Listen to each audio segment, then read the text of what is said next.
Evangelho do nosso Senhor Jesus Cristo, segundo escreveu o evangelista Lucas, no capítulo 14, a partir do versículo 25 até o versículo 33. Glória te seja dada, ó Senhor. Grandes multidões acompanhavam Jesus, e ele, voltando-se, lhes disse: se alguém vem a mim e não me ama mais do que ama o seu pai, a sua mãe, a sua mulher, os seus filhos, os seus irmãos, as suas irmãs e até a sua própria vida, não pode ser meu discípulo. E quem não tomar a sua cruz e vier após mim, não pode ser meu discípulo. Pois qual de vocês, pretendendo construir uma torre, não se assenta primeiro para calcular a despesa, verifica se tem os meios para a concluir, para não acontecer que, lançando os alicerces e não podendo terminar a construção, todos os que o virem zombem dele, dizendo: esse homem começou a construir, mas não pôde acabar. Ou qual é o rei que, indo para combater outro rei, não se assenta primeiro para calcular se com 10.000 homens poderá enfrentar o que vem contra ele com 20.000? Caso contrário, estando outro ainda longe, envia-lhe uma embaixada pedindo condições de paz. Assim, pois, qualquer um de vocês que não renunciar a tudo o que tem, não pode ser meu discípulo. Evangelho do nosso Senhor. Louvado sejas, ó Cristo. Que as palavras dos meus lábios e o meditar do meu coração sejam agradáveis na tua presença, Senhor, rocha minha e redentor meu. Amém. Podem se assentar, irmãos.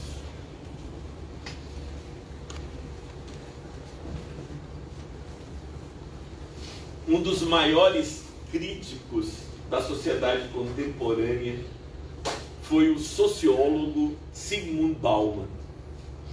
Bauman escreveu no final do século XX e no início do século XXI uma série de livros relacionados ao tema do mundo líquido, o amor líquido, as relações líquidas.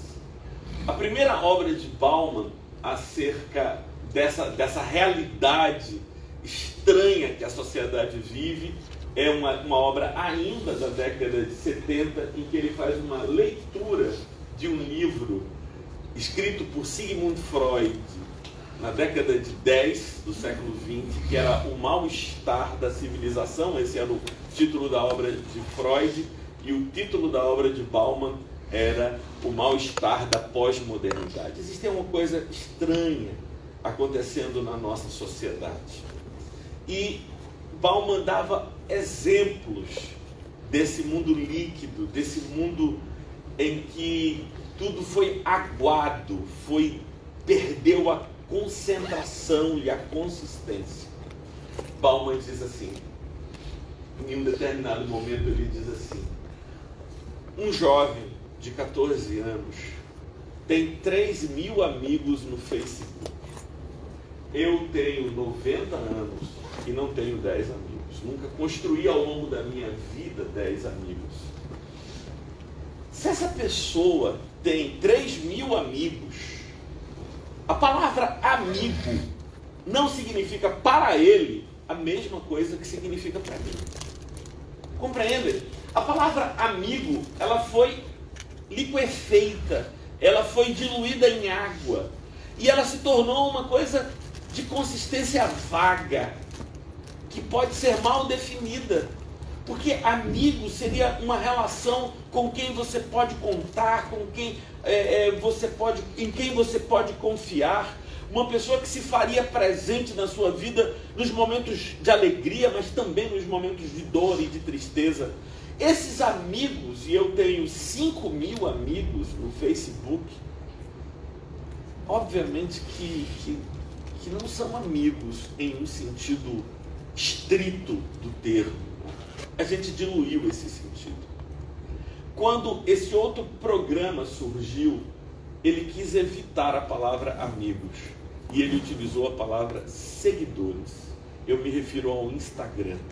O Instagram diz que eu tenho 3.800 seguidores. 3.800 seguidores. A palavra, Norberta, discípulo, que aparece no Novo Testamento, significa exatamente seguidor. Seguidor, alguém que entendeu um caminho e se pôs a caminhar segundo este caminho. Jesus fala sobre as condições para que alguém possa ser seu seguidor, ser seu discípulo. E ele queria, de fato, Tássio, que esses seguidores fossem seguidores e não seguidores do mundo líquido, seguidores que eram ficticiamente amigos, ficticiamente seguidores.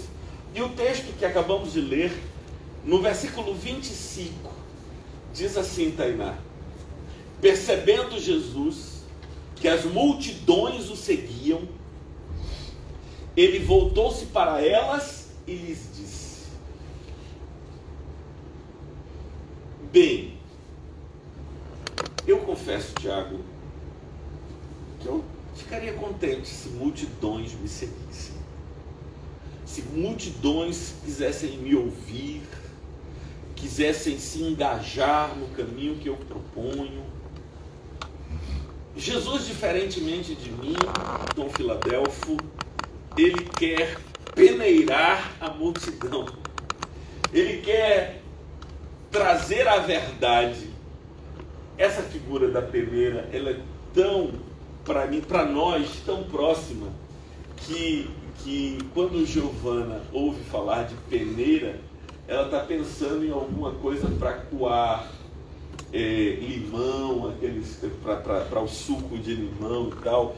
Mas a peneira era um instrumento da vida muito presente no mundo antigo, porque você separava o pó da palha. O pó da palha. Manhã, talvez a senhora, eu lembro da senhora utilizando pilão. E lá em casa era um pilão pequeno, mas eu vi em muitas casas pilões imensos. Pá.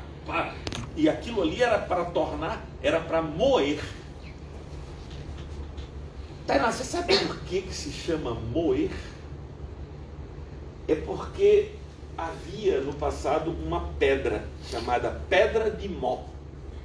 E quando a pedra passava sobre o trigo, amassava o grão de trigo, moía. Chamar de moer é aquilo que faz amó. Amó é a pedra que amassa. Depois de amassado, aquilo tudo era reunido na peneira. E era batido na peneira de tal maneira que o pó de trigo caía da peneira e a palha ficava. Essa palha não prestava para nada, era jogada fora. Mas o pó era o ingrediente essencial para a massa da qual se faz o pão. Então Jesus olha para aquelas multidões que lhe seguem e diz: eu vou peneirar.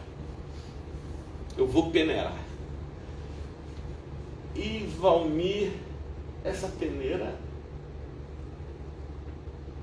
eu vou pedir licença a Dom Filadelfo para dizer: Dom Filadelfo, deixa essa peneira ali de lado, vamos só entendê-la. Não vamos peneirar hoje não, Dom Filadelfo, porque somos poucos para peneirar. Talvez o púlpito fique vazio se a peneira for aplicada, não sobre alguém no púlpito, quanto mais entre nós de uma forma mais ampla. Que peneira é essa? Ana, é a peneira do amor maior. É a peneira do amor maior. Para entender o que Jesus quer dizer sobre isso, Henrique, a gente precisa entender uma sutilíssima verdade. Sutilíssima verdade. Eu vinha explicando isso a Karina no caminho para cá e dizendo que desafiador é intelectualmente compreender isso, mas vamos enfrentar. Houve um tempo em que todos nós éramos só para Deus. Porque em Deus todos nós existimos eternamente. Mas aprouve a Deus que nós mergulhássemos no tempo e no espaço. O momento em que Deus nos faz mergulhar no tempo e no espaço do si é o momento em que Ele nos sopra. Soprar é tirar o fôlego que há dentro e fazer deste ar dentro algo fora. Nós chamamos, e acabamos de ler no nosso boletim, no nosso loque, da ventania divina. Ventania divina é porque a palavra hebraica para espírito é rurá, que significa vento. E em grego é pneuma, que significa vento. E é por isso, Luciana, que a gente chama de pneu. Pneu é aquilo que sobe por causa do ar que há dentro. Então, quando a gente estuda a doutrina do Espírito Santo, é pneumatologia. Pneuma é esse vento. Então, todos nós somos vento, Deus é vento, só que nós somos o vento que procede da fonte de toda a ventania. Então, Eugênia, houve um tempo que Deus soprou, fez, e esse vento bateu no ventre de Lúcia. E lá no ventre de Lúcia, ele se arrumou com células de Lúcia e células de Hélio, e esse vento fez-se corpo. Fez-se corpo. Aí esse vento foi gestado por aproximadamente 9 meses no ventre de Lúcia, e ela deu à luz Eugênia. Mas ela não deu à luz Eugênia, porque Eugênia não existia. Vou fazer essa indiscrição de lhes dizer que por pouco você não foi Rivelina, já que Rivelino tinha feito um gol naquela tarde. Meu pai queria, porque queria fazer-lhe uma homenagem na década de 1970. Minha mãe, não, Rivelina de jeito nenhum, de jeito. Então, nem existia Eugênia, que é o nome de minha avó paterna. Minha mãe negociou, né? Não, por que você não bota o nome de sua mãe? Ah, então é melhor dele. Tá certo? Então tá bom. A minha mãe, então, é melhor. Então, veja, não existia nem Eugênia, nem Rivelina, não existia Martorelli, não existia coisa nenhuma. O que existia era um sopro divino que se fez carne, que veio ao mundo. A partir desse momento em que nós saímos do ventre materno, nós começamos a construir um segundo eu. Porque o primeiro eu é este eu essencial, procedente de Deus, e que invade o ventre e faz-se corpo. Aí quando esse eu sai, a gente começa a ouvir umas vozes, e de repente na boca da gente chega um peito. Chega um peito. E a gente beija esse peito, chupa esse peito e vem leite. E aí a primeira conexão desse mundo se dá, que é a conexão materna. E aí eu vou crescendo e percebendo que o lugar mais seguro deste mundo é neste seio, é neste peito, é neste colo. E aí eu tenho minha mãe. E aí eu vou aprendendo que eu sou um ser em relação à minha mãe, em relação a meu pai, em relação a meus irmãos. O meu irmão caçula, Renato, tem um nome que quem me deu foi meu irmão mais velho. Foi meu irmão mais velho que disse, ele é Renato. Eu quero que o nome dele seja Renato. Meu irmão não sabia, eu não sabia, ninguém sabia naquele momento que Renato significa aquele que nasceu de novo. Aquele que tem um novo nascimento. Nato, Natal, nascer. Natal, Renato. Renato é aquele que nasceu de novo. Mas então, se constrói um eu substituto do eu essencial.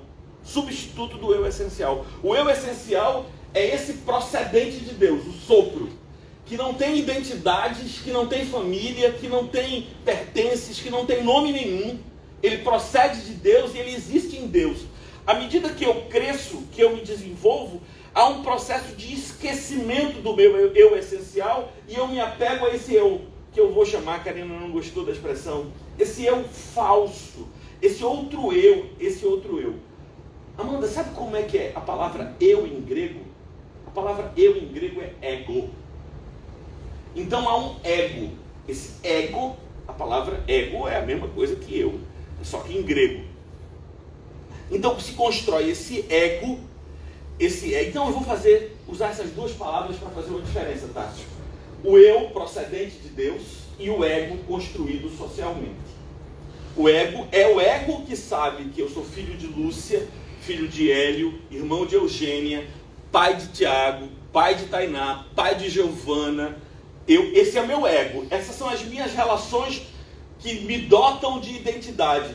E eu sou tão pródigo, Luciana, nesse esforço de construir a identidade egóica, essa identidade do ego, que eu vou mais além. Eu não sou apenas Martorelli, filho de Lúcia e de Hélio, irmão de Hélio, Eugênia e Renato, pai. Eu não sou apenas isso. Eu sou o dono disso e dono daquilo. Aquilo eu me coloco, eu construo a minha identidade nessa relação com as coisas também. E determinados títulos, determinadas posições. Tássio, por que é que algumas pessoas, em determinadas culturas, preferem morrer do que viver sem o que tiveram? Perder o que tiveram é tão desesperador que lhes retira o sentido e a razão da vida. É porque elas construíram seu ego na relação com essas coisas, e sem essas coisas, ou sem essas pessoas, elas não sabem viver. A gente estava no início aqui lembrando de músicas antigas, hinos e músicas antigas, e aí eu lembrei dessa agora, que mostra muito esse ego falso, que se supõe só ser possível nas relações. Não sei se você vai lembrar dessa do Chico, que diz assim: meu mundo caiu. Lembra dessa? Uhum. Meu mundo caiu. O que é meu mundo caiu? É que a pessoa foi embora. Ou seja, tinha uma pessoa com a qual eu me relacionava, como essa pessoa me deixou, a minha vida, o meu mundo estava firmado nesta relação. Como esta relação se perdeu, o que aconteceu comigo? Meu mundo caiu. E tem umas outras músicas, todas barra pesada, e Giovana e Tainá vão dizer: você também gosta dessas coisas de roedeira, né? Mas a minha roedeira é diferente, né? A única diferença são essas roedeiras antigas, né? Que é barra pesadíssima, Henrique. É barra pesadíssima. Eu achava que era pecado cantar essa música, depois eu aliviei um pouquinho. Que é assim, ó. Nunca, nem que o mundo caia sobre mim, nem se Deus mandar, nem mesmo assim, as pazes contigo eu farei. Caramba, que loucura! O cara tá com raiva, tá magoado mesmo. E quem é que se magoa? É o eu procedente de Deus ou é o ego? É o ego. Eu me suponho um ser tão valoroso. Beleza, já compreendemos isso. Agora volta para o texto. Quando a gente volta para o texto, a gente encontra Jesus dizendo: vocês são meus discípulos, né? Ele volta-se para as multidões e diz: vocês são meus discípulos, vocês se supõem meus seguidores, vocês são os caras do meu caminho, desse caminho que eu proponho. Se liga numa coisa, e aqui está a peneira. Se alguém amar mais o pai, mais a mãe, mais os irmãos, as irmãs, mais os filhos, mais do que a mim, não é meu seguidor, não é meu discípulo. E aí você se pergunta: Jesus, que peneira é essa? Que peneira absurda é essa? O Senhor não quer que eu ame minha mãe, meu pai, meus irmãos, meus filhos, minha esposa, meu esposo? Não é que não quero que você ame. O que eu disse é quem amar mais. E aí as versões antigas da Bíblia, do Filadélfia, diz: aquele que não preterir, não aborrecer, porque haverá um momento em que eu vou fazer escolhas, e a escolha será o caminho de Cristo ou as relações produtoras de identidade falsa. Eu escolho Cristo, porque em Cristo eu encontro a minha real identidade. Ju, isso se dá. E por que Jesus está propondo uma coisa tão difícil? Porque fixar a identidade nessas relações é fruto de medo, ansiedade e insegurança. Porque se eu só sou quem sou nestas relações, seja com objetos, seja com pessoas, eu não posso senão passar a vida sofrendo o medo de perdê-las. E o apego a elas, por tê-las agora, e por saber que elas não são permanentes, não há outra situação do ser senão ser imerso e envolto em ansiedade. Porque tudo quanto é perdível é causa de receio. Contudo, o meu eu profundo não é assim. O meu eu profundo não depende de pai, de mãe, de irmãos, de cargo, de títulos. O meu eu profundo é me saber em Deus. E me saber em relação com Deus e fazer desta relação única e imperdível a minha base. A isso Jesus chamou de ter um tesouro nos céus.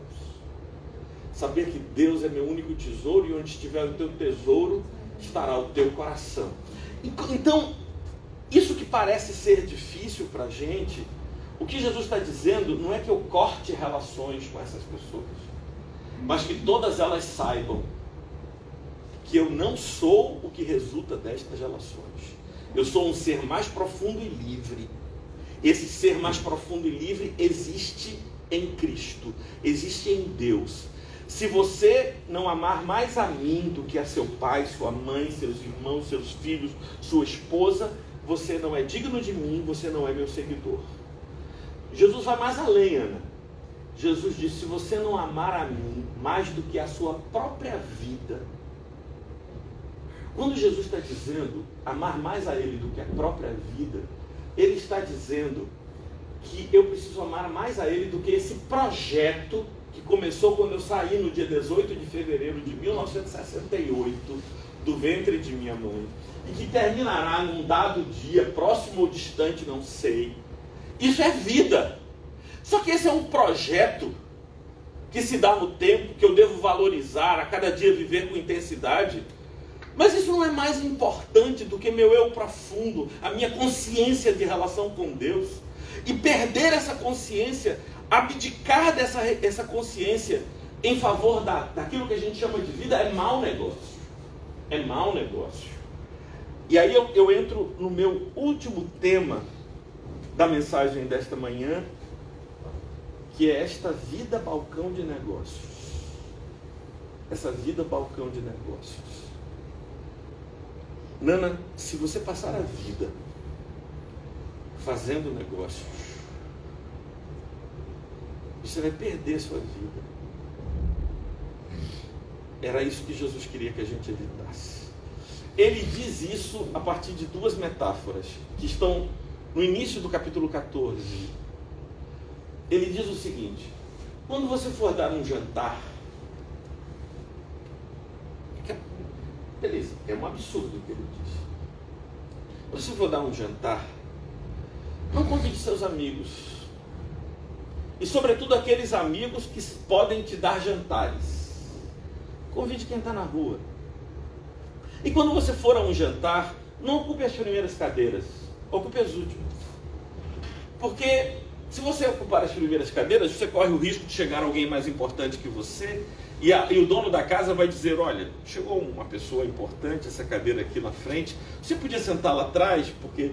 Então senta na última cadeira, porque o dono da casa, ao te ver, ele vai chegar lá e vai dizer: por que você está sentado aqui atrás? Vem sentar aqui na frente. Ou seja, essa vida de fazer negócio, de dar jantares para quem pode me dar jantares, de dar favores a quem pode me dar favores, essa vida em que a relação compensa, essa é uma vida que transforma a existência num banco de negócios.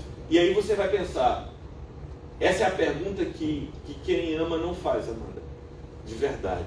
Você vai pensar: valeu a pena? Toda vez que você usa esse introito, valeu a pena aquela relação? Quando você pensa, valeu a pena, Ana, você está pensando, o que eu ganhei foi mais do que o que eu investi? Porque é só quando o que eu ganho é mais do que o que eu invisto, é que a relação vale a pena. Só que amor não faz contas. Amor não faz contabilidade. Amor não tem créditos e débitos. Amor é entrega. Louvado seja Deus, porque minha mãe jamais perguntou a si mesma se valeu a pena ser minha mãe. Porque a conclusão óbvia a que ela chegaria era que não. Não valeu a pena. Porque tudo quanto eu tenho recebido dela ao longo desses 54 anos é infinitamente menos do que eu tenho dado a ela. Só que a relação entre mim e minha mãe não se baseia no valeu a pena. Porque amor não é que amor não vale a pena. Amor não usa a categoria valer a pena. Mas a gente começa a estabelecer. Como a gente está apegado ao ego ilusório, a gente tem essas relações e fica o tempo todo pensando se vale a pena. E aí Jesus radicaliza geral. Ele conta a história de um cara que foi dar um banquete. E ele fez o que todo mundo faz. Chamou seus amigos. E preparou o banquete. Era um cara rico. Preparou um baita banquete. Chegou o dia do banquete, ele mandou um servo chamar os amigos que ele havia convidado. Os primeiros amigos que ele chegou lá, ele disse, olha, é agora, vamos comigo, estou aqui para lhe levar para a festa. Aí o cara diz, olha, eu comprei uma fazenda e eu não posso ir, eu vou faltar dessa vez, porque eu comprei uma fazenda e não posso ir. Aí o cara sai de lá, vai para o segundo amigo. Aí o segundo amigo diz, olha, comprei uma junta de bois e tenho que experimentá-la. Eu também não vou poder ir, me tome por excusado, diziam as versões antigas, me tome por desculpado. Aí chega o terceiro, talvez fosse a melhor desculpa. É hoje o dia da festa, o cara diz, eu casei, acabei de casar, não vou para a festa, já estou na festa, eu acabei de... Eu sei que o cara chega, o servo chega para o seu senhor e diz, não vem ninguém. Mas como assim não vem ninguém? A festa está pronta. E aí é lindo. O senhor diz, saia na rua, chame os aleijados, os cegos, os mendigos, diga que todos eles são bem-vindos à minha casa. E o cara saiu. Chegou para o aleijado, para o mendigo, para o cego, para o soldado na rua, todo mundo veio. E aí entra um negócio que teologicamente eu nem quero tocar. O servo diz, mestre, chamei os cegos, os mendigos, os aleijados, todos entraram e ainda há lugar. E aí o Senhor diz assim, então volta na rua e obriga as pessoas a entrarem, que eu quero a minha casa cheia. E todos aqueles que não são dignos entram. E aqueles que foram supostamente dignos já não tem mais lugar. Caramba! A significação disso é tremenda. E volta para o... Esse é nesse lance que eu cheguei, né? Quando ele mandou entrar quem não merecia, não é? Foi aí que a gente chegou nessa mesa aqui. Nós estamos nessa mesa porque todos os critérios foram mandados para as cucuias. Outra gíria velha, né, Norberto? E entrar os estranhos, né? E entrar os seres menos prováveis, porque os dignos não querem. Os dignos estão por demais ocupados. Aí vem todo mundo e eu estou nessa leva. Eu cheguei na leva dos estranhos, dos esquisitos. É aqui na mesa, cara. E Jesus prepara essa mesa para essas pessoas. Agora, voltando para a peneira. Jesus disse que não ama mais a mim do que pai, mãe, irmãos, irmãs, filhos, esposa, não é meu discípulo. Quem não ama mais a mim do que ama a própria vida não é meu discípulo. E aí, Henrique, a figura mais dramática do texto. Todo aquele que quiser vir após mim, tome a sua própria cruz e siga. A sua cruz não é como caiu no ditado popular, A minha cruz é minha sogra. A minha cruz é o meu chefe, é o meu local de trabalho. A minha cruz é isso, aquilo. Não tem essa ideia? Não, gente. Não. Quando Jesus disse, todo aquele que quiser vir após mim, tome a sua cruz e siga-me. É aí que é barra pesada, Ju. É assim. Eu vou colocar a cruz aqui e vou crucificar nela meu ego falso. Fica aqui, seu martor ilusório. Fica aqui, preso aqui, morte e miséria. Quem é que tem que ser crucificado? Quem tem que ser crucificado é o meu ilusório, o meu ego. Esse é quem tem que ser crucificado. Para quê? Para que reencontre espaço esse meu eu sublime, procedente de Deus, identificado com Deus, vinculado a Deus. E agora, eu posso olhar para todos vocês e eu não consigo ver maiores e menores. É sopro divino, é sopro divino, é sopro divino, é sopro divino. Ó bendita ventania, é sopro divino, é sopro. Não tem mais branco, preto, pobre, rico, sábio, indouto. É todo mundo de verdade. Não tem nem mãe, nem pai, é sopro divino, é sopro divino, é sopro divino, é sopro divino. E aí a morte perde o seu poder. Porque o que pode a morte fazer contra o sopro divino? Que um dia dele procedeu e um dia ele retornará. Estou livre da morte. Estou livre do medo da morte. Estou livre do medo da doença, da dor, da enfermidade. Porque se tudo isso que eu não desejo um dia me assolapar, me encontrará sabendo quem eu sou. E eu sou isso. Havia um monte de poeira aqui. Deus soprou, a poeira se agitou. Essa poeira agitada é meu corpo. Quando chegar o tempo, a poeira cai. Porque o vento voltou de onde veio. Quando o vento volta para Deus, o pó que da terra procede, a terra retorna. Tu és pó e ao pó voltarás. Porque eu sou apenas o pó que o vento divino agitou e que um dia o vento divino vai voltar. Como esse corpo não sou eu, ainda que ele pereça, eu sei quem eu sou. O que vale mais do que isso nessa vida? O reencontro com o meu eu profundo e saber quem eu sou. Que Deus tenha misericórdia de nós, para que nós não nos tornemos, ao invés de discípulos de Jesus, fracassos. E aí tem 2 fracassos. Eu queria terminar, mas aquela coisa, compromisso com o texto. Há 2 fracassos no texto. O primeiro fracasso, Tássio, é do cara que decidiu construir uma torre.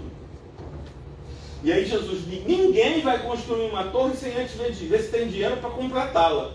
Para que se não zombe dele, dizendo, esse cara começou e não terminou. O cara é desorganizado, ele começa e não termina. E Jesus está dizendo às multidões, olha, vocês querem essa parada? Vocês querem esse caminho? Decidam. Porque é melhor decidir logo, se vocês querem ou não querem, do que começar uma coisa e não continuar. A segunda metáfora que ele diz é o seguinte, qual é o rei que tendo 10.000 soldados, não pensa direito antes de começar uma guerra, se pode resistir àquele que vem contra ele com 20.000 soldados?